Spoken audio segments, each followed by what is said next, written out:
Every single leader knows that people leave bosses, not companies. Yet, when I ask them, did any staff leave because of you? They always answer, hell no. But the research from Gallup shows this cannot be true because 50% of people leave as a result of their direct boss. And there are 9 reasons why your best staff are thinking about leaving you.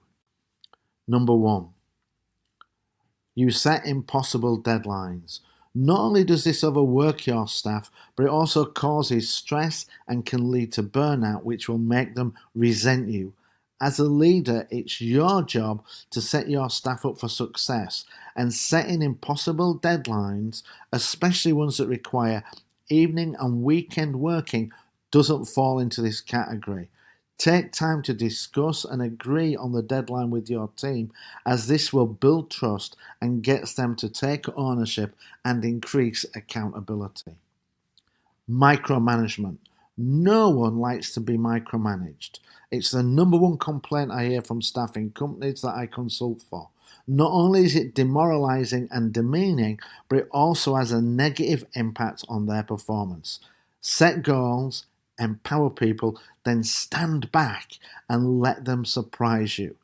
It's okay to check on performance and offer your support, but this should only be once or twice a week, not every 5 minutes. Pointless meetings.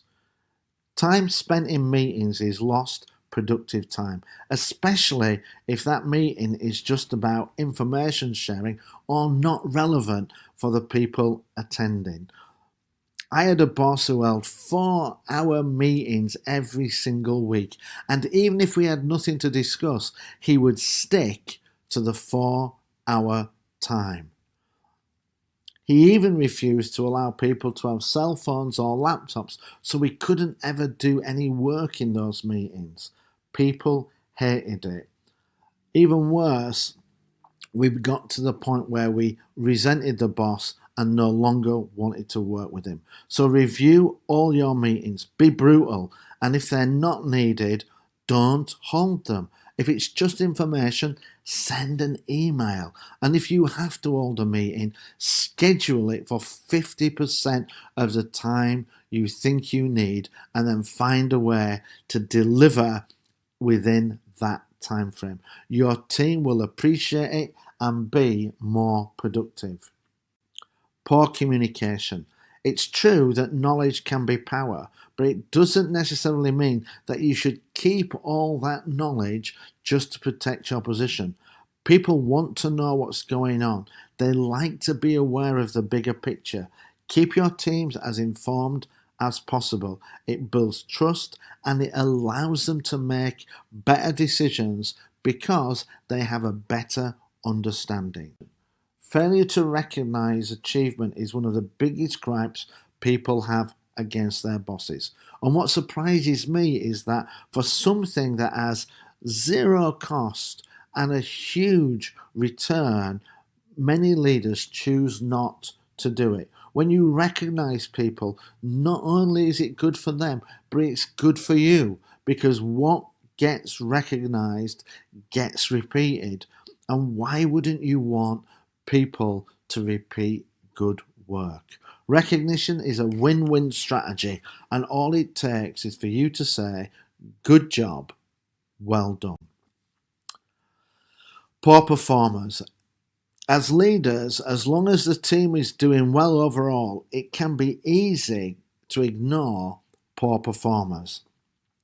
I get that it's no fun holding people accountable, but when you avoid doing this, it damages the morale of the rest of your team, as it's your best staff who have to pick up the slack. Now, they might be okay with it from time to time, but it cannot be the norm. You have to deal with low performers. That is your job. Find out what they need, give them the support, give them the training, or find them alternative work. Skill development. Talented people don't come to work just to do a job. They want to be developed. They want to have the opportunity to build their skill sets and move up to the next level. And if you don't take care of your best people, they will look for companies and bosses that will. Even if you have limited training budgets or opportunities for them to grow, you can always offer to mentor them. This is a simple way to help them learn and develop and will build a bond of loyalty between you.